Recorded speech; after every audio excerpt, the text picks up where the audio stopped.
Hello po, magandang tanghali para sa inyong lahat at welcome sa ating Midday Boost program ngayon pong January 2026. As you know, ngayon po ang unang araw ng panibagong taon at ng panibagong buwan rin. At tuwing unang araw ng bawat buwan, alam nyo po na tayo ay nasa mindset ng katulad ng suot ko ngayon. What would Jesus do?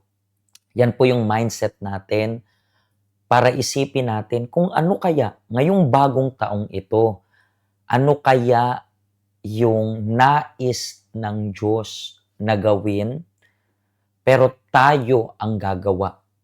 Isipin natin kung nasa lugar natin si Jesus, ano kayang gagawin ng ating Panginoong Jesus? Ano kaya yung i-a-action niya? Ganun yung mindset natin at maiiwasan natin na magkamali ngayong taong ito. As you can see, tayo po ay nag-uumpisa ng panibagong purpose rin. Itong it is written, nasusulat. Ito ay nagsisimula ngayong araw, January 1st, at matatapos po sa 9th ng February, 40 days of blessing. I believe gusto nyo po na makamtan yung pagpapala na nagmumula sa Panginoon.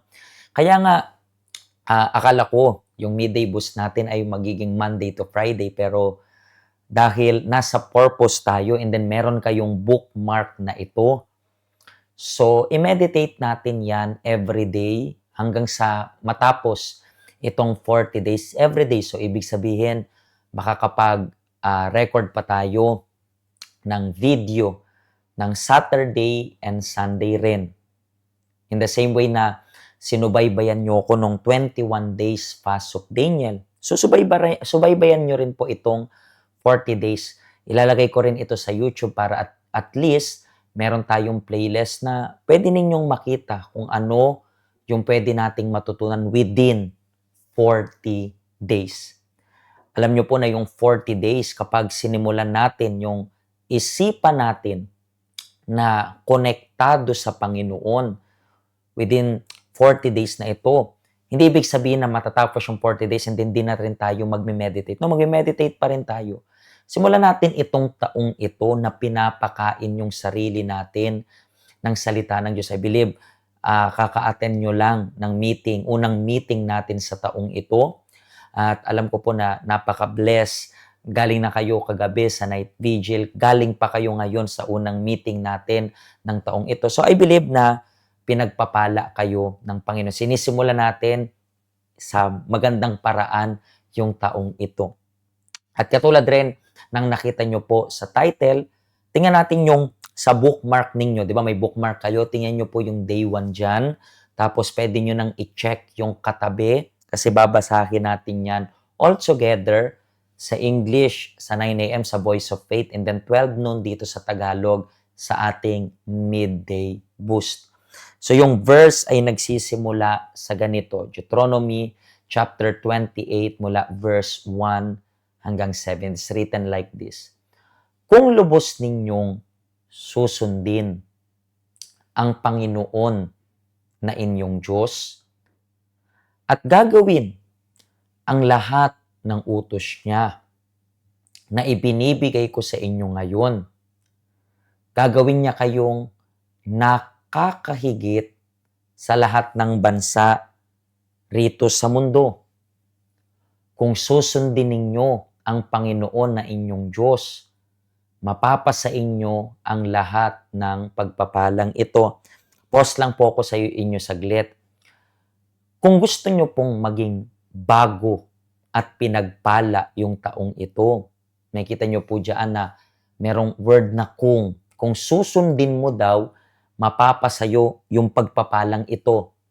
Pag-uusapan natin yan ngayon, pag-uusapan rin natin bukas. Kasi ang daming blessing po na inihanda yung Diyos para sa mga taong masunurin. Hindi para sa lahat ng tao, kundi para sa lahat ng taong handa na sumunod sa utos ng Panginoon. Kapag handa kang sumunod sa utos ng Panginoon, edi para sa iyo yung pagpapala ng Diyos. Pero kung hindi, so anong magagawa? So let's continue reading. Sabi dito, mapapasayo ang lahat ng pagpapalang ito.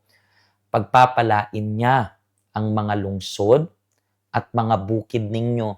Ibig sabihin, yung kung meron man kayong negosyo, kung meron man kayong tinitirhan, pagpapalain ng Diyos.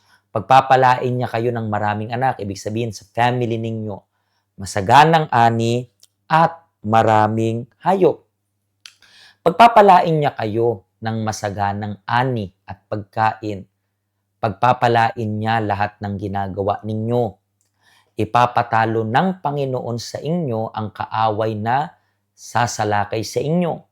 Sama-sama silang sasalakay sa inyo, pero magkakanya-kanya sila ng pagtakas. So, ang dami pong blessing kapag manonood po kayo bukas and then makikita nyo po sa bookmark natin, ito ay continuation lang ng verse na binabasa natin ngayon. Ang daming blessing. Pero remember this, ang pagpapalang ito ay para lang sa mga taong sumusunod. Kagabi sa night vigil natin, natutunan natin na tayo ang gagawa ng paraan kung gusto natin na maging pinagpala yung bagong taon or hindi. So, ibig sabihin, hindi nakadepende sa Diyos, hindi nakadepende kung kani-kanino, nakadepende yan sa atin.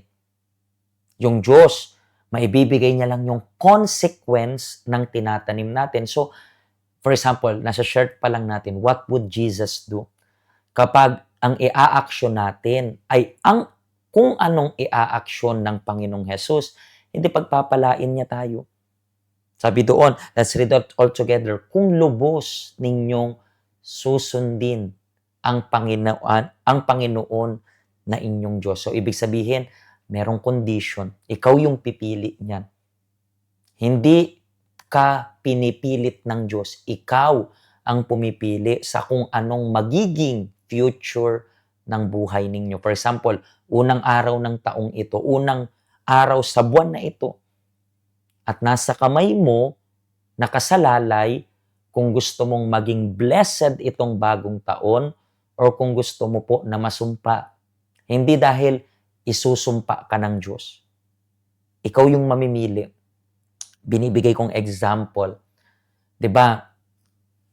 Naranasan na nating lahat na meron tayong ililibreng tao sa isang restaurant. And then pag tinanong natin, anong gusto mo? And then sasabihin niya, ikaw na bahala. Ibig sabihin, ikaw na yung mamili. And then kapag nadala mo, hindi maganda, hindi kanya pwedeng sisihin.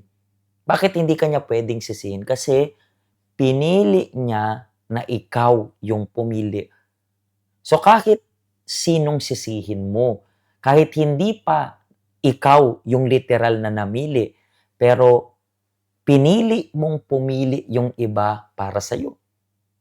'Di ba last month sa ating campaign, natutunan natin na kung gusto natin na matupad yung kalooban ng Diyos, hindi lagi yung gusto natin, kundi ang motto natin, yung mindset natin palagi is anuman ang kalooban ng Diyos.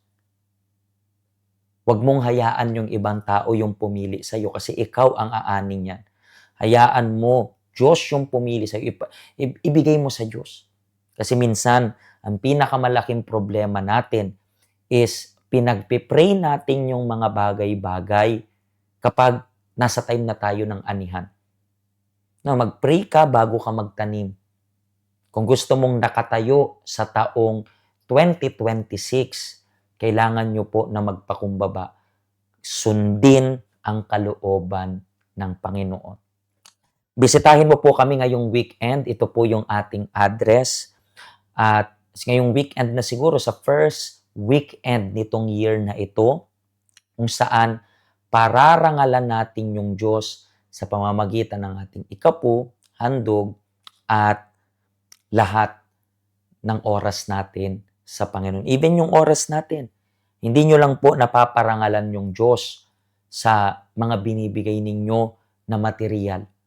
Napaparangalan nyo rin yung Diyos sa oras na inilalaan ninyo para sa Kanya. So, unahin mo ngayong weekend na ito. Karamihan sa inyo, unang day off nyo yan. So, ibigay nyo yan sa Panginoon ngayong weekend na ito. Mga kaibigan, pagpalain po kayo ng Diyos at huwag nyo pong kalimutan, nasa 40 days tayo and then tomorrow, yung day number 2. Ang tanong, kakayanan nyo bang subaybayan tayo within the whole year na ito? So please, i-share nyo po yung link ng program na ito para sa lahat. Pagpalain po kayo ng Diyos.